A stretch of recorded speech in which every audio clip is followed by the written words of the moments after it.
എല്ലാ സമയത്തും പറയും പേഴ്സണാലിറ്റി എന്നുള്ളതൊരു അല്ലെങ്കിൽ നമ്മൾ പഠിക്കുമ്പോൾ ഏറ്റവും ആദ്യം പഠിക്കുന്ന പേഴ്സണാലിറ്റി എന്നുള്ളത് പേഴ്സോണ എന്നുള്ള വാക്കിൽ നിന്നാണ് വരുന്നത്. അതിൻ്റെ മീനിങ് മാസ്ക് എന്നാണെന്ന് പറയും.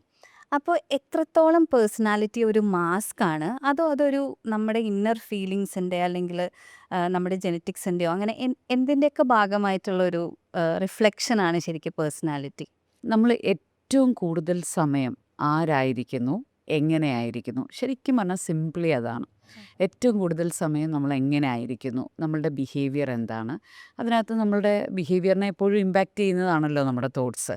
അപ്പോൾ തോട്ട്സ് എങ്ങനെയാണ്, നമ്മളുടെ ബിഹേവിയർ എങ്ങനെയാണ്, നമ്മുടെ രീതികൾ എങ്ങനെയാണ്, ഇതെല്ലാമാണ് ഒരു മനുഷ്യനെ അവൻ്റെ എന്താണ് പേഴ്സണാലിറ്റി എന്നുള്ളത് ആ ഒരു sum total of the person എന്ന് തന്നെ നമുക്ക് പറയാം. Sum total of the person. അപ്പോൾ അതിനകത്ത് ആളുടെ ചിന്തകൾ തൊട്ട് ഉണ്ടാവും. ചിന്തകൾ തൊട്ട് ആ ചിന്തയിൽ നിന്നാണ് അവരുടെ ആക്ഷൻ ഉണ്ടാവുന്നത്. ആക്ഷനിൽ നിന്നാണ് ബിഹേവിയർ ഉണ്ടാവുന്നത്. ബിഹേവിയറിൽ നിന്നാണ് ക്യാരക്ടർ ഉണ്ടാകുന്നത്. അങ്ങനെയാണ് പേഴ്സണാലിറ്റിയിലേക്ക് മൂവ് ഓൺ ചെയ്യുന്നത്. It's a sum total. യാ.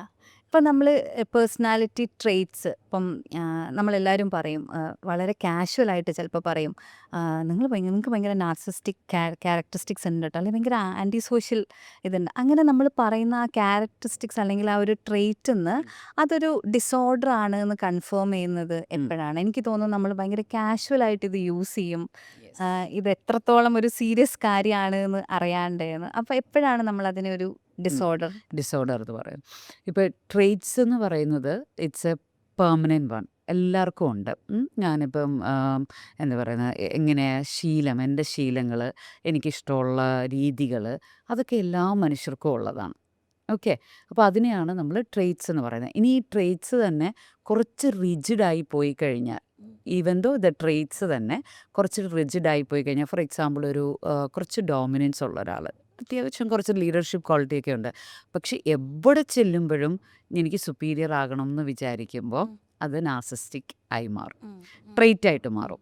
ഇനി ഈ ട്രെയ്റ്റ് അവർക്ക് ലോങ് ലാസ്റ്റിംഗ് ആയിട്ട് നിൽക്കുകയാണ്.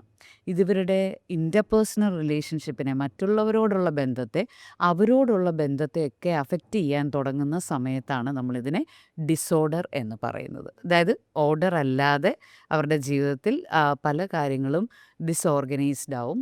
അപ്പോൾ അതിനെയാണ് നമ്മൾ ഡിസോർഡർ എന്ന് വിളിക്കുന്നത്. ബേസിക്കലി ഒരു ഡേ ടു ഡേ ലൈഫിനെ അത് അഫക്റ്റ് സ്മൂത്ത് ആയിട്ട് ചെയ്യുന്ന രീതിയിൽ പോവാണ്ട് പോകാതെ അവർ, ഫോർ എക്സാമ്പിൾ ഇപ്പം ഞാൻ എന്നും രാവിലെ വീട്ടിൽ മൃദുവായിട്ടുള്ള ഇഡ്ഡലിയും സാമ്പാറുമാണ് കഴിക്കുന്നത്. ഇതാണ് എൻ്റെ ബ്രേക്ക്ഫാസ്റ്റ്. അപ്പോൾ ഞാനൊരു ദിവസം ഇൻ്റർവ്യൂവിന് ചെന്നപ്പം അവിടുത്തെ ക്യാൻറ്റീൻ, ഞാൻ ചൂസ് ചെയ്തത് അവിടുത്തെ ക്യാൻറ്റീനാണ്. ഈ ക്യാൻറ്റീനിൽ എനിക്ക് കുറച്ച് കട്ടിയുള്ള ഇഡ്ഡലിയാണ് കിട്ടി. വീട്ടിലെ അത്രയും മൃദുവല്ല, സോഫ്റ്റ് അല്ല. വീട്ടിൽ ഞാൻ ചട്നിയും സാമ്പാറും കൂട്ടിയാണ് കഴിക്കുന്നത്. അവിടെ എനിക്കന്ന് സാമ്പാർ മാത്രമേ പ്രൊവൈഡഡ് ആയിട്ടുള്ളൂ. ഒരു സെർട്ടൻ സോർട്ട് ഓഫ് എന്താ പറയുന്നത് ട്രെയ്റ്റ് കൂടിയ ഒരാൾ, ഇൻ ദ സെൻസ് അവർ അഡമെൻറ്റേഷൻ കൂടിയ ഒരാൾ, അല്ലെങ്കിൽ ബ്രേക്ക്ഫാസ്റ്റ് എന്ന് പറഞ്ഞാൽ ഇഡ്ഡലി സാമ്പാർ ചട്നി എന്നുള്ള ഈ പാറ്റേൺ പിടിച്ചു വെച്ചിരിക്കുന്ന ഒരു സേ ഫോർ എക്സാമ്പിൾ ഒരു OCPD നേച്ചറുള്ള ഒബ്സസീവ് കമ്പൽസീവ് പേഴ്സണാലിറ്റി ഡിസോർഡർ ഉള്ള ഒരു വ്യക്തിത്വമാണെങ്കിൽ അവരെന്നാൽ ബ്രേക്ക്ഫാസ്റ്റ് വേണ്ടാന്ന് വെക്കുന്നു. അപ്പോൾ ബ്രേക്ക്ഫാസ്റ്റ് വേണ്ടാന്ന് വെക്കുന്നു. അത് കഴിഞ്ഞ് ലോങ് അവേഴ്സ് കഴിഞ്ഞിട്ടാണ് അവരുടെ കോൾ വന്നത്.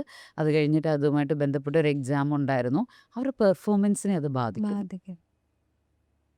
This is A simple example. അതെല്ലാവർക്കും റിലേറ്റ് ചെയ്യാൻ പറ്റിയ സിമ്പിൾ കറക്റ്റ് എക്സാമ്പിൾ. ആണ്.